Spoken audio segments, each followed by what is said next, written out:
Hi, my name's Adrian, and I'm going to tell you a crazy story about how I lived in poverty, suffered from hunger, and then suddenly everything changed. Once again, I'm convinced that everything in life happens for a reason, and sooner or later, justice takes over. In the meantime, listen, watch, like, subscribe to the channel, and also write your opinion in the comments below the video. I'll definitely read everything. For as long as I can remember, I grew up in a small house surrounded by a bunch of kids. We lived far away in the village. I had foster parents, as well as three sisters and two brothers. We were also called the foster family. The fact is that all of us were not siblings. Our parents could not have children, and therefore they adopted us all. Yes, they did not live richly, but they wanted and loved children. I can't say that was so bad for me, because we had a great relationship with each of the family members.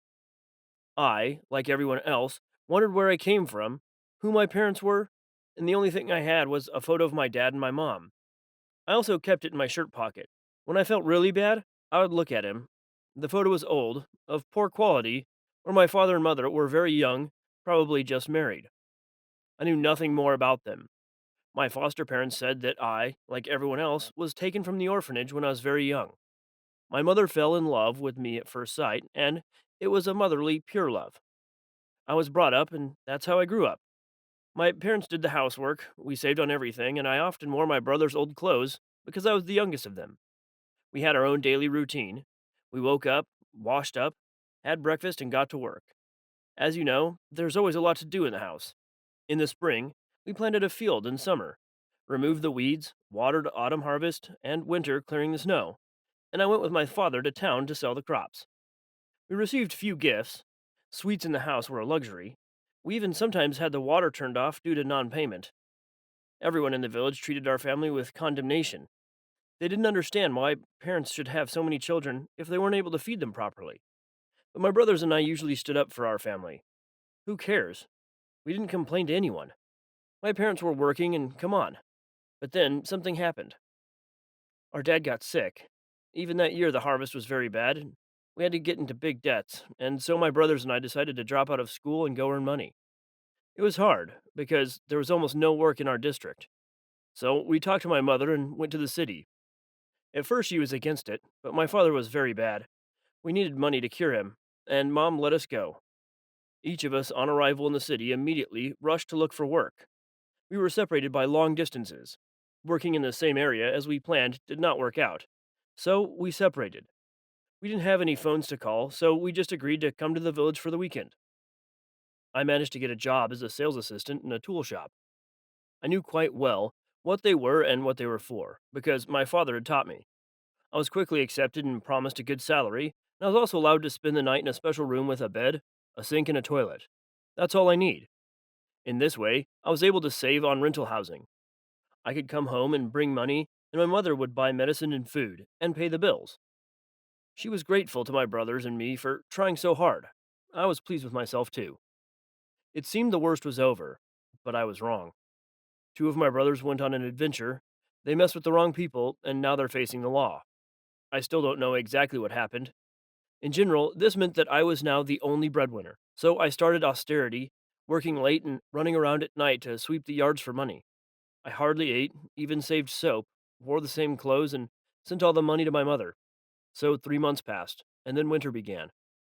I still wore a t shirt, a shirt, and sneakers that had been torn a long time ago, but I didn't buy anything for myself. My body had lost weight, I was overgrown, and I was running out of strength. The owner felt sorry for me, sometimes brought me food and water, and then gave me an old jacket and boots, for which I was grateful. I worked for him for 3 years and 5 months, during which time I never went home, only sent money. My father recovered a little from the stroke, but he still couldn't move properly. The brothers were in prison, and I couldn't even visit them. I did my job well. Clients came to us. I advised them, helped them, told them, explained, and one mister, with whom I started a conversation, asked where I was from. So I told him about the family briefly, and then he'd asked me to work for him. He said that I could come to his house on weekends and help fix cars in his auto repair shop. He promised to pay double, so I immediately agreed. I worked for him for about 2 months, during which time I managed to meet his wife, Ms. O'Neill. She was kind to me, always feeding me, wrapping my food, leaving tips. I found out they had no children. More precisely, there was a child, but they lost it. We've always lived comfortably and had many enemies. And once, when a son was born in the family, we were so happy that we decided to hold a reception in honor of it. My wife and I took a photo, and then she put him in the cradle with the baby. She rocked him and put him to sleep and went to the guests. When we returned 10 minutes later, the baby was gone, Mr. O'Neill had said. The missus said they were still looking for him, but it had been so many years. I listened to their stories for a long time at dinner. I felt sorry for them, but when they mentioned the cradle in the photo, I suddenly remembered my mother's words. I just called her recently, and she said that God Himself sent me to them because she lied. I was not taken from an orphanage. I was thrown to them in a cradle. All I had with me was this photo and nothing else. Miss O'Neill talked on, and with trembling hands I reached into my pocket and pulled out the photo. I don't know why I wanted to do this, but somewhere, a drop of hope flashed. What is it? Where did you get it from? She asked, and tears came to her eyes. I could see that she was feeling sick, as if she was suffocating. Mr. O'Neill took the photo and fainted. When we brought him to his senses, he began to cry. I could believe, as they did, that we had found each other after all this time. My real parents were rich people. They immediately took me out of my job, transferred me to another school, but I didn't want to give up my earnings because I'd remembered another family. My father was sympathetic to this and said that I had grown up a wonderful person with a sense of duty and responsibilities, like a real man. We came home to the village. My father gave me money for my father's rehabilitation and also made repairs in the house. I promised to help the family in the same spirit, and so I worked on weekends, not sitting at home. Even though I was rich now, I still didn't want to burden my parents. As for the people who stole me out of the house and took me to the village, throwing me to the first house they came across, they were punished long ago. They're now serving time in prison. The most interesting thing is that they were our neighbors, farmers from the next street. They wanted to sell me first, but they were afraid of my father's influence, and there was no turning back. Mom almost killed them, but I talked them out of it. After all, despite everything, justice has prevailed. A few years later, I was already finishing school, and with good grades, we met my sisters. I visited my brothers and my parents. We went to visit them, and they also came with us. Dad always said they owed them a huge debt for raising me. This, it turns out, happens in life. It's amazing, isn't it? What do you think about it? Hello everyone, my name is Carl. I am a full 15 years old. My father is the president of a very large company in the United States. Our family is billionaires, but I work as a waiter. Do you want to know why? Now I'll tell you everything, and while you listen, watch and do not forget to immediately subscribe to this channel. Let's start with the fact that when I was born, we were poor. Yes, it is hard to believe. Now it is customary to think that if you are poor, you will never achieve anything. But my father is the best example of what it is possible to earn yourself, and he did it. When he and my mother got married, they had nothing. No place to live, no car. And the day came when it was necessary to pay the bills, including paying for the apartment. There was nothing. My mother had a little me. She could not go to work. Then my father, desperate, went out on the street and just went to shops and cafes, offering the services of a cleaner, a salesman, yes, anyone. He did not disdain work, and his mother respected him for it. That day he came back late at night, but managed to earn money, and although Dad was terribly tired, he always found time to play with me. So they lived for several years, until one day, Dad came as a cleaner in a large company. He was mopping the floors after the directors' meeting. One of the men kicked Dad's mop and called him a laborer. My father was a proud man, but with a brain. He could have hit him hard, but he knew he had a family to feed, so he straightened up and said something to the man that the others didn't even comment on. Dad told that man that the project they were working on would fail just because its concept was built wrong.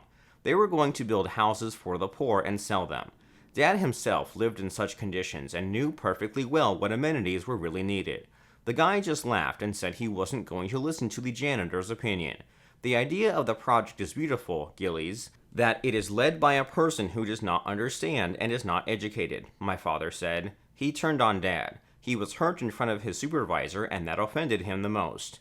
Then the most important director intervened. He reassured his subordinate, then turned to his father. He asked him a couple of questions, and Dad answered. He just said his opinion and gave a couple of free tips. The director asked why my father worked as a cleaner if he was good at business. Then Dad said that a real businessman does not disdain any dirty work. It's hard to believe, but my father was put on probation after the dialogue. That subordinate was angry. He was furious. The very next day, my father came to train. He immediately showed himself. The internship lasted 3 long months, but it was paid. This money was enough for a living. After a while, Dad was hired for a long and hard work. It was a holiday for our family. Over the years, my father rose higher and higher. I grew up, we already bought our own house, 2 cars, and my mother gave birth to another daughter, my sister. And then we just got rich, until my father started running the company himself, which he came to as a cleaner. Despite the money, connections, and position, Mariana and I, my little sister, were brought up simply, without being tied to money. If you need money, go to work, Dad would say. Of course, we didn't need anything. We ate, we went to great schools, we had everything. But if I needed my own money, my father sent me to work. So in the summer, I worked part-time with neighbors, and then with this money, my friends and I went camping or went to parties. It didn't bother me that I was working. However, many people around were outraged and considered my father's upbringing ruthless. He asked them to mind their own business. I didn't like working at first. At first, I just wanted to ask my mother for money. She gave it to me secretly until my father noticed. He strictly forbade spoiling Mariana and me, and my little sister was offended with my father, and so was I. And once he came home earlier than usual, he sat me down at the table and said that there was an important conversation. Dad then explained that he could no longer support us and that everything we had would have to be sold. My mother almost had a heart attack. She was very worried and only asked what to do now. My father replied that now it was time for me to help him. I also had to earn money. That day I could hardly sleep because I could not believe that we were now poor. I suddenly remembered again that feeling when every cent counts, when it is necessary to save everything, wait for wages, and sometimes go to bed hungry. I felt sick. I saw my mother's condition and felt sorry for her. And now we had Mariana, who had never understood what it meant to sleep on the floor in cheap apartments. I pulled myself together and made a plan of action. I understood that since I was a man, I had to take care of my family. My father did everything he could. I came to school, sat out classes, and then quickly ran to a cafe near the house and got a part-time job there. The receptionist was surprised. He didn't understand why I was working. I didn't want to explain for a long time. I just said that we needed money. He accepted me with no work experience and started the same day. It was hard. That night I came home exhausted, tired, and hungry. I ate quickly, did my homework, and went to bed. The next day, I was back at work after school. So 2 months have passed. I gave my entire salary to my parents and kept a small part for myself. My father and mother were proud of me, and I knew I was doing the right thing. Christmas was coming. I studied well, and so I finished my studies before the winter break with good results. Christmas morning began with unexpected surprises. Mom and Dad came into my room and handed me a gift box. There were car keys. I did not immediately understand what this means, and Dad said, "You deserve a gift. Now I see that you are my son and a worthy man." I didn't know what was going on. Then my parents took me outside, where a car was waiting for me. In all the excitement, I almost choked. I bombarded my parents with questions about where the money came from, and when we went home, Dad admitted that he had invented the bankruptcy situation. I wondered why, and then my father said his favorite phrase, "A real businessman does not disdain dirty work." At that moment, I was filled with a sense of joy and pride in myself at the same time. I didn't let the family down. It was important. I accepted the gift, and my father said that I could quit my job for the duration of my studies. But I was so used to making money that I said I'd work for a while. Another year has passed since then. I still work in that cafe as a waiter, and I like my job. People around me no longer laugh at me. They show respect. Now I go to work by car, and I divide my salary for the needs of my home and family. I think I'm doing everything right. What do you think? Write your opinion in the comments, and do not forget to put likes.